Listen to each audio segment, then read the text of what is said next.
Well, hello everyone, and welcome to Knowing Real Estate with the Pozzi Group. And my name is Alan Pozzi, and my co-host is Art Meister. And we welcome you to our podcast today. And today we're going to talk about the things they didn't teach you in real estate school.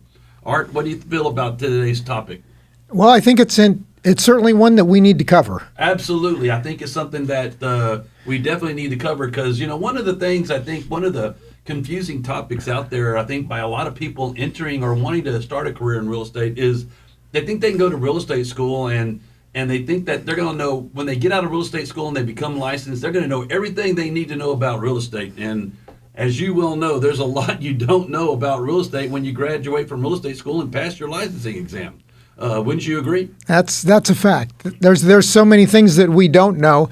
We may know how to fill out a contract and at least get it close, but we have no idea what we're likely to run into. Absolutely. I think one of the things, and let's make this clear, that the purpose of the real estate school is to get us licensed. The purpose of the real estate school is to keep us on top of the things that are required for us to be ethical real estate professionals in the real estate industry. But to be successful in real estate, that's really up to your broker. And by associating with the right broker, associating with the right professionals, you'll become successful in real estate. And one thing that's consistent, I think, in real estate is learning.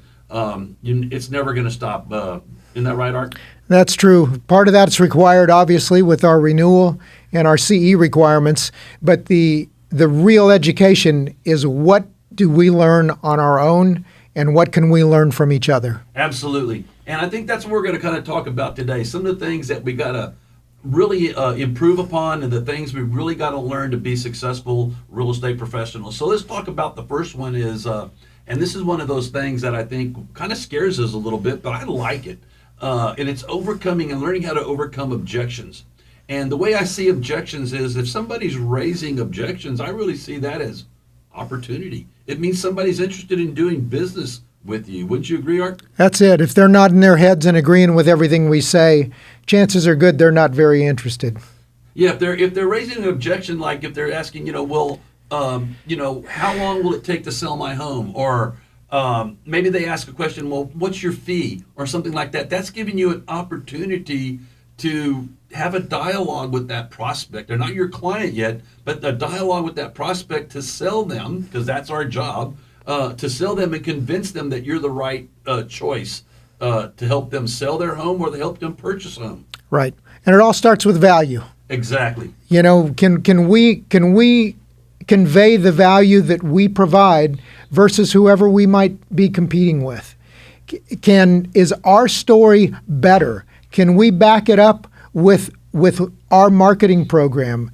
What can we do to make the seller feel that we are the right choice for them to select so that they can get their home sold and get to their destination on time? Exactly. And I think one of the things we learn and one of the things we've got to study as new agents in the industry, but also experienced sales agents, is learning some dialogue. People say, well, I don't want to learn dialogue. You sound too scripted. You know what? Initially, you might sound scripted. But when you learn a script and when you learn how to overcome objections by using a script, you can eventually become unscripted. You're going to put your own words to it, but you know what? You're going to be prepared for that objection. And when you're prepared, you're ready to overcome the objection. Yes. I think there's one thing many of us have been blessed with, and that is some of us are just quicker on our feet than others. We can process the information quickly, let them finish, which is one thing I'd encourage everyone to do. One of the biggest failures that we have when we're conducting a presentation is if they ask a question, we don't either answer the question, we don't take good enough notes, Absolutely. or we start talking over a question. If we ask one, we may ask two or three, and then they don't know what to do. So one question at a time would be my suggestion to you. It is a disciplined technique that is probably going to take a long time to perfect. And every time that you ask two questions, just stop. Make sure they answer one of them, then make sure you ask the other one. And I think that's a good point, Art. You take copious notes, and if you're not sure, what do? We ask a clarifying question. Let me see if I understand this correctly. There's nothing wrong with doing that. And you know what? That really is what that prospect at this point in time, that prospective client wants to hear. When they hear you say those magical words, let me make sure I understand you correctly, it shows you're empathetic. It shows you're interested and you're truly interested in their concerns. And guess what? You're establishing value now. And I think that's where we all need to be when it comes to overcoming objections. Right. So let's go to the next one. Something else we don't teach in real estate school is lead generation. There's an old saying, there's two parts of any real estate business. There's doing the business and there's generating the business.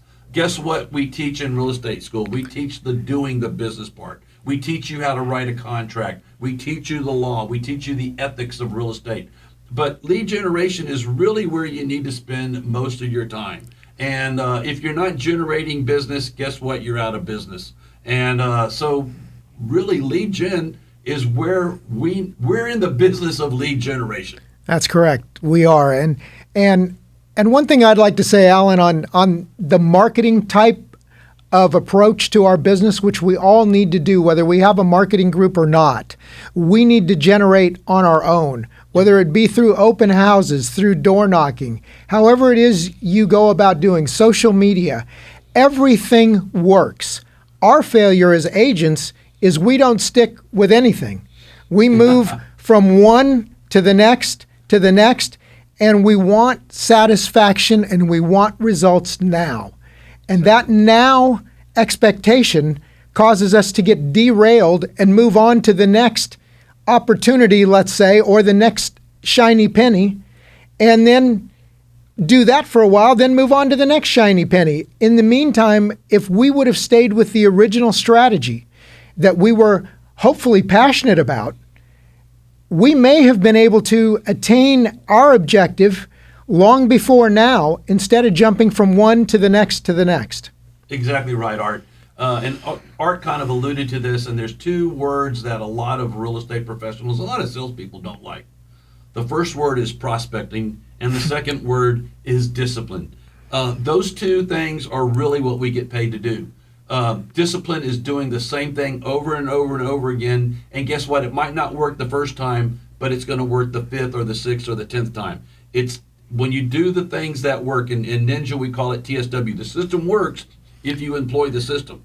It may not work the first time, but it's going to work the 10th time. But guess what? Our real job as salespeople, as real estate professionals, is to prospect and, of course, to lead generate. And you got to do it all different ways. There's no magic wand. You can't just do social media. You can't just do door knocking. You can't just do direct mail campaigns. You can't just do cold calling on the phone. You got to do everything. And again, if there was a magic wand, whatever broker or whatever salesperson had that magic wand, I know Art and I would be at that firm right now because we would be using the magic wand to generate more business for ourselves. I don't think we'd be alone either, Alan. I think we there would have be a stampede to that firm. Anyway, but lead generation is something we all need to do, and again, it's something that we all need to become better at, and it's a never-ending way of doing business for us in real estate. And again, it's something we don't learn in real estate school. Emotional management. One of the things that in real estate, it's a very emotional event for the buyer and the seller.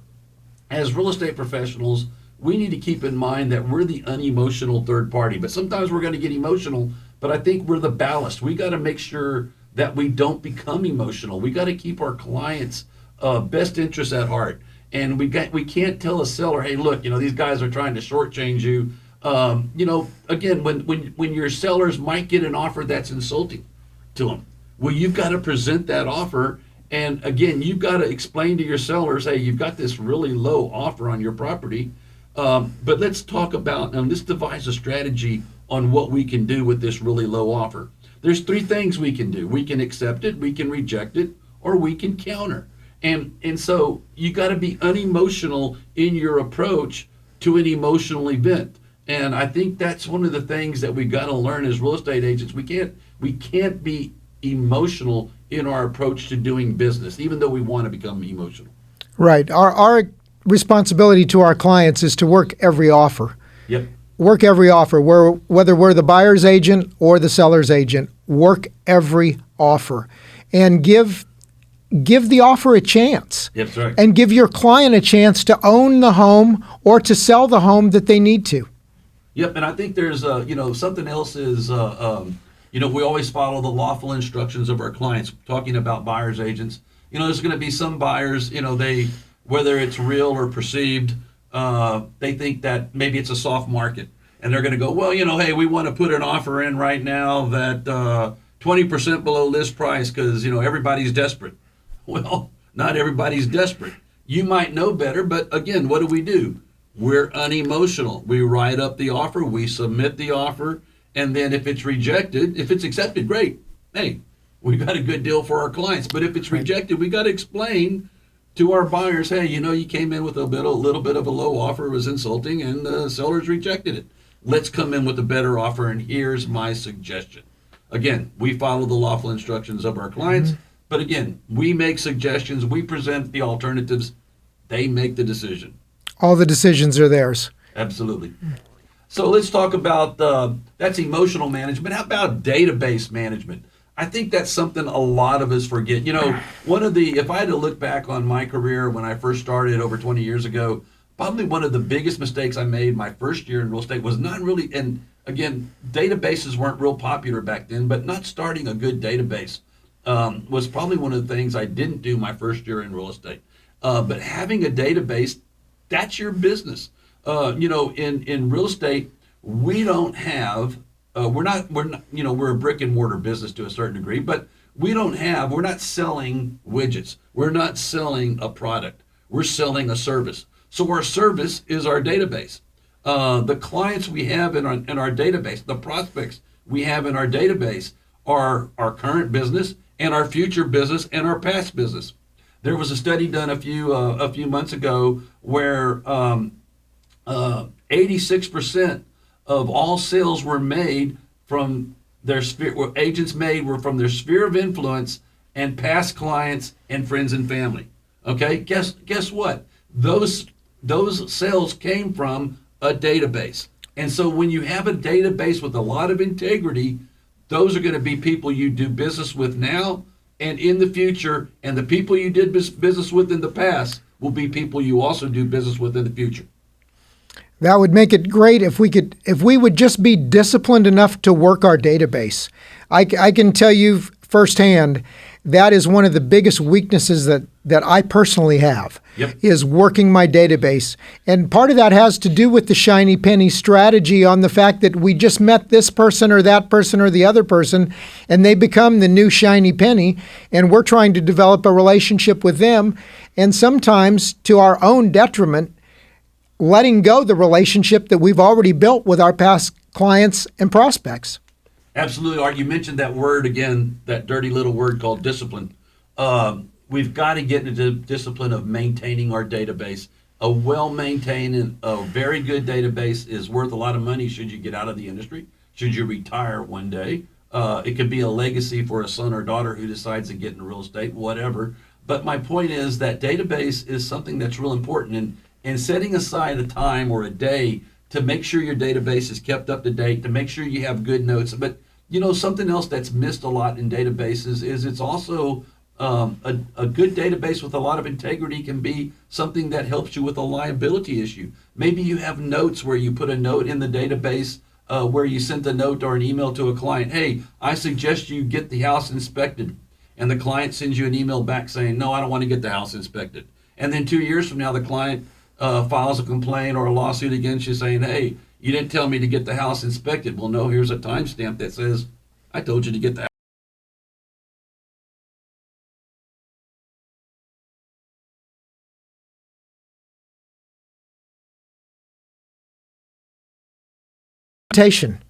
Documentation is one thing that we need to make sure that we stay on top of. So if there is a conversation, making a note and slipping it in your file can only help us. It's exactly right. We all call it the old adage of CYA, covering your assets. Let's talk about something else they don't always teach us in real estate school, and marketing. Not only marketing the homes that we list and our product, but marketing ourselves. And I think, we do kind of a bad job of that. Now it's kind of easier nowadays. We can post on other sites like TikTok and Facebook, and to a certain degree, though, I think social media might be saturated with real estate professionals, but marketing things, keeping marketing also simple to a certain degree. Just listed postcards, just sold postcards. Those work as well. I got a couple of listing appointments last week with respect to just sold postcards. Hey, they work. Again, we go back to the Ninja TSW. The system works if you employ the system. But marketing, there's a whole laundry list of things we can talk about on marketing. Well, and I think we brought up some of the necessary pieces that will work and that are easy to deploy. So, the just sold and just listed postcards, that's easy. To shoot a video of your new listing, maybe that's not quite as easy for some. Yep. But it's all about conveying your personality out there. Keep in mind that personality is what caused that seller to list with you. That personality is what caused that buyer to want to do business with you. So when I hear people talk about that's not my style, that's not my style, your style is to match up with someone else's style. So whatever that is, it will work if you work it. That's exactly right. Let's kind of skip ahead here because we're talking about marketing. So since we're talking about, let's talk about video production. That's kind of that's a weakness of mine. I'm not the best video person. I would like to do more video. I know you're getting a little bit better with video, and you were talking about some video you just did recently. Why don't you elaborate with some of the video stuff you're doing? Well, that was kind of a layup, Alan, so I'll take it. I've got a new listing that should be hitting the market on Thursday, and we did shoot an intro video where we have a program where we introduce the home on video. And we've got a company that works with us to develop a script and make it very easy to do. The process was great. It was the first time I had done one like that. And I was thrilled with the support. I was thrilled with the entire process, and we'll see how it goes. But the most important thing was that my sellers were there, and they saw this process unfold. So when you look at providing value, and I know that there are a lot of agents out there that have got to pay for their own photography and their own video and their own this and that, and that's a decision that you need to make. Keep in mind that your objective and your job is to get that home sold. So whatever you need to do to help them get it sold becomes your responsibility. And it's not always easy. If this business were easy, everybody'd be in it. Yep. And maybe that's the case the last couple of years, is that everybody got in it. Well, now everybody's getting out. And everybody's getting out. And one of the facts that I shared with you earlier, Alan, was that did you know that only 4% of the agents are using video? Yeah, I was amazed at that stat. And, I can tell you from my personal use, I can tell you I do video, or I do have professional videos of every listing I take because, hey, we have a guy that can do professional videos for me. But, something I would like to expand on my videos for me personally is client testimonials on video. I mean, goodness gracious. You're at the closing table, pull out your camera and video your client telling you what a great job you did selling or helping them buy a home. Here's the thing, I think that the hesitation that I've had, and I think a lot of people have, is they think that video has to be perfect. And you know what? Sometimes imperfect videos go a lot longer and a lot further than perfect videos when it comes to like testimonials. Being at ease, laughing about things. I think sometimes those are the best videos. Yeah, I think you're exactly right. That's an emotional moment. Yep. That captured live is no different than the amazing sporting events that many of us watch. Yeah. Or the award shows that many of us watch. Capturing that initial emotion is what makes a video great. Absolutely. Let's continue. Let's go to controlling buyers and sellers. So, there's a school of thought that in sales, there's three things you need for whether you're working with buyers or sellers, and it's called the three C's of selling: um, confidence, control, and challenge. You got to have confidence. When you have confidence, confidence is nothing more than preparing yourself. When you go to a listing consultation, if you're well prepared, you're going to have confidence because you're well prepared.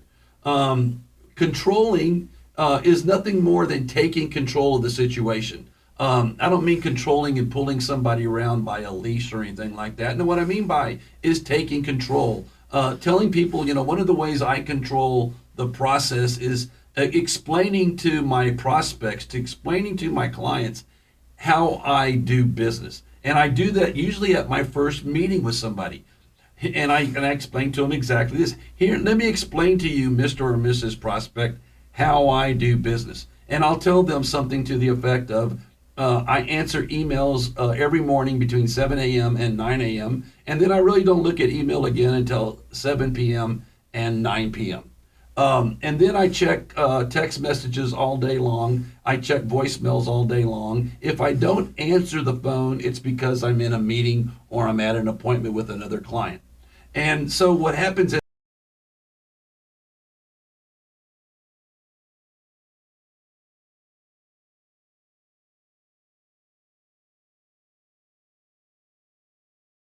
what I mean by controlling is I'm setting the expectation. So now my buyers and sellers have a realistic expectation of my business hours. And I think that's important so again, by controlling buyers and sellers and explaining to them when you're available to do business, they're going to respect that. I think you're right. What all of us have had that client who wants to text us and email us and expect answers after 10 o'clock at night. Yes. And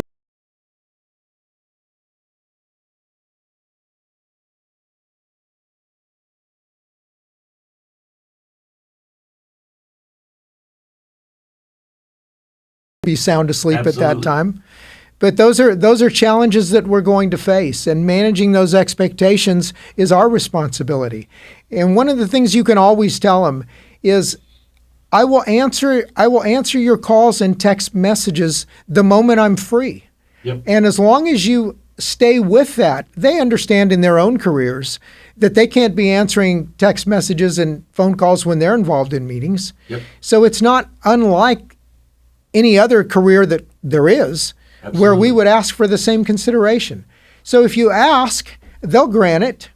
And if they call back a couple of times, you probably know it's urgent. Yep. And at least, what's urgent in their mind might be different than what's urgent in our minds. Yep. But how do we react? Do we take that situation and then manage it and try and get the situation under control and share with them that it's not that big a deal? Many times the things that they're concerned about are because they're unfamiliar with the process.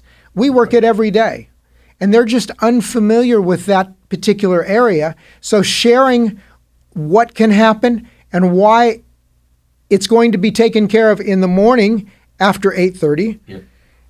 is sometimes all we need to do, rather than just come apart at the seams, and now you've got two people that are emotional about this situation. Exactly. I think sometimes by having that first meeting with them and explaining to them your business hours. Hey, my business hours are between 7:30 a.m. and 7:30 p.m. Monday through Friday, by appointment only on Saturdays and Sundays, or whatever it is for you. Mm-hmm. When you explain that to them, they'll respect it.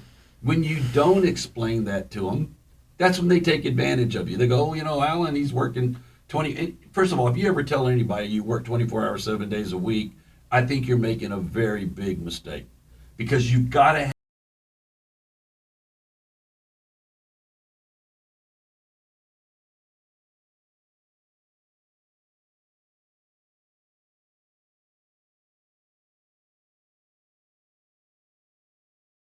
real estate practice. And so by controlling buyers and sellers, I don't mean controlling them to the point where you're dictating to them. No, you're being a reasonable business person. And again, setting those expectations early means you'll exceed those expectations when they become your client. Well, I think one thing that we're responsible for is we're responsible for controlling the process.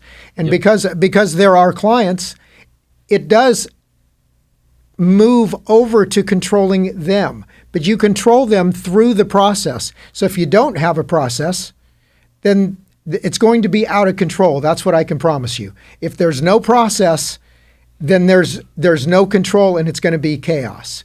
So our responsibility is just as much controlling the process, which will convey the message to your buyers and sellers that A, you know what you're doing, B, you know where you're going, and C, you're going to get the job done on their behalf. Absolutely. Absolutely. Let's talk about client appreciation.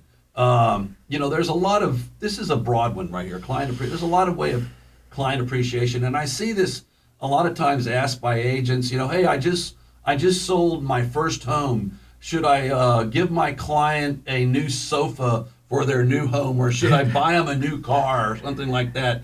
They have all these unreasonable expectations.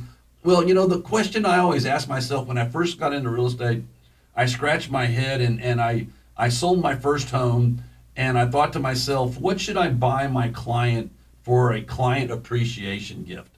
And I didn't know what to buy them. And first of all, I thought back to myself, when did my CPA get me an appreciation gift? When did my doctor get me an appreciation gift for using him or her, to do my once a year physical? When did my mechanic give me an appreciation gift for getting my car repaired? And it got repaired quite a bit because I had an old car. So my point is, I said, well, maybe I should give them something because they're making a big investment. But let me give them something that they'll remember me by. So I said, the thought was, maybe I'll give them a bottle of wine. Well, the bottle of wine's only as good as the bottle of wine. So I said, so let me give them a birdhouse. So I bought a $39 bird or $29 birdhouse, whatever it was. And they're custom birdhouses, is really nice. And I gave it to my first client. And I gave it to my second client, my third client, my 100th client, my 200th client, whatever. And I give everybody a birdhouse. And maybe I give a little bit more, sometimes a little bit less. But I give them a birdhouse, and guess what? That birdhouse, they're really made really nice, and they last forever. And they put them out in their backyard. They put them out in their front yard. They put them out in a tree. But here's my point. It's $29 or $39 or whatever they are. They're very inexpensive. They last forever. Every time they see that birdhouse, they remember me. And they're custom built to a certain degree. You can get them at a lot of places. If they're a Cowboy fan, they have a Dallas Cowboy logo on them. If they're a Longhorn fan, they have a Longhorn logo. If they're an Aggie, they have an Aggie logo on them, whatever, okay? But here's my point. I never forget this because this happened to me. 10 years after I sold my first home, I'm in a restaurant, and my client walks up to me, my first client, and they said hi to me in the restaurant, and I was with a few other agents, and the first thing out of their mouth is, Alan, we still have the birdhouse. So my point was, hey, wow, it worked. They remembered me from the birdhouse. They throw away all the newsletters I send them. They delete all the emails and e-greetings I send them, but they have the birdhouse in the backyard.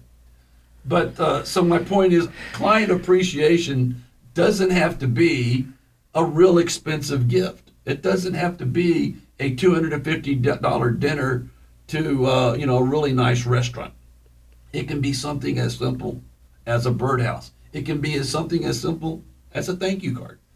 Art, how do you feel about that? Well, I think that's great. I think all of us are constantly looking for ways to be remembered, and let's not pass over the fact that the memory should be their happiness with their home, either getting into it or getting out of it. So let's not overlook why we do what we do, and focus on that. And I think the facts are 90% of the people out there would use the same real estate agent that they had their first transaction with, yep, if we'd only stay in touch with them. Yep. So let's not pass up down the road our opportunity to stay in touch with them, however, and it may be the newsletters. Yep. And if the newsletter is written and sent properly, it's the reminder every month, every week, however often you do it, Yep. that your name appears in their inbox at that particular time. Absolutely. I think the most important part of client appreciation is staying out in front of the client. Reminding that client that you helped them with a real estate requirement they had whenever they had that real estate requirement. And it was a successful transaction. And, for all in all, they liked doing business with you. And I think the NAR says, over 80% of the people would do business with the same agent over and over and over again if they could remember who their agent was. So regardless of what your client appreciation is, you want to make sure they remember who you were so they'll do business with you on an ongoing basis. Because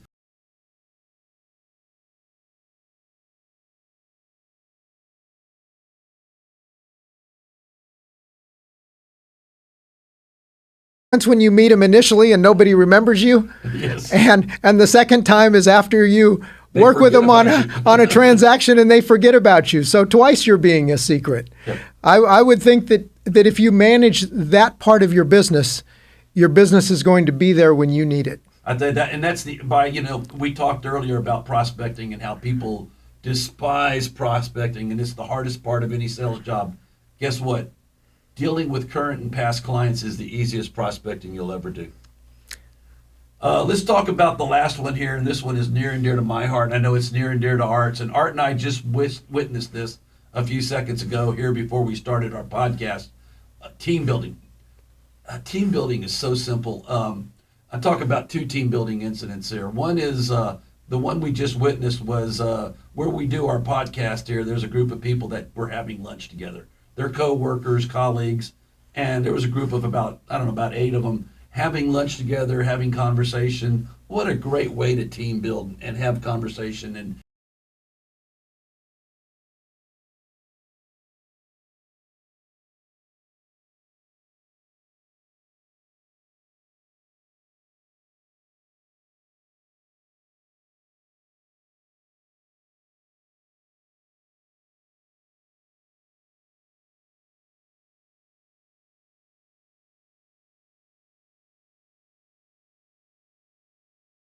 of a outside investor at the time used to hang out with us at different events and engage in some of these meetings. But we would talk about our challenges of the day. Hey, I got a listing consultation or appointment this afternoon. Here's the house, and we would talk about that listing appointment. Or hey, I'm dealing with a buyer that's looking for this type of home, and we would share ideas. And we would share ideas on how to find a buyer home. We would share ideas on how to win the listing. And we learned from one another. We gave each other feedback. And if we won the business, we would share our success and we would celebrate it all. If we lost a deal, we would do postmortems and figure out why we lost. And you know what that built? We weren't really a team, but it built a team. It built a lot of, as colleagues, it built us up to the point where we helped each other out. And sooner than later, we became successful agents. We became very successful in the business because we worked with one another on consistent improvement and becoming very successful in our real estate practices by learning from one another and by working as a team. Team building doesn't have to be more than 2 people. That's exactly right. It doesn't have to be 5 people. It doesn't have to be 10 people. It can be just 2.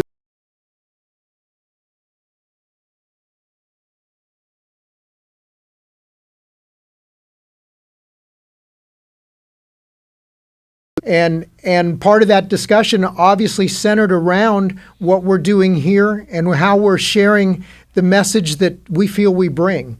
And that helps us communicate, I think, much more effectively when we get on camera. Yep. And if we can relay the message to you, to take advantage of the small team concept, take advantage of the big team concept. But Alan and I have worked transactions together for years, and it's not always been great. There haven't always been transactions without challenges, and we're always going to have those. But our ability to get along with one another and get to the end, to get the transaction to the finish line, is something that you can't underestimate. Yep. And I think, just being able to have somebody who's in the same industry you're in, somebody who's going through or has been through some of the same challenges you're going through is a great resource for you to, bounce some ideas off of.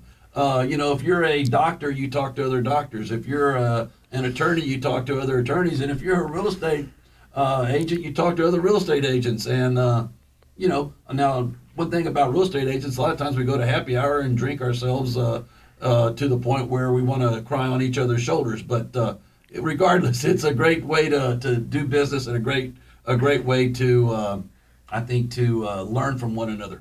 Well, let's drink ourselves to happiness. Absolutely. Art, any parting shots today? And well, I don't have anything eloquent to say at the end, except if you like what you've seen today, give us a like. Subscribe to our channel. We're always looking to help agents. If you'd like to call us, you know how to get a hold of us. Absolutely. Both of us work for Coldwell Banker, Deanna Harper Realtors, and proud to be there. And if we can help you further your real estate career, we're here for you. Absolutely. We're here for you. We look forward to seeing you next week and our next podcast. We'll see you then. Thanks, everyone.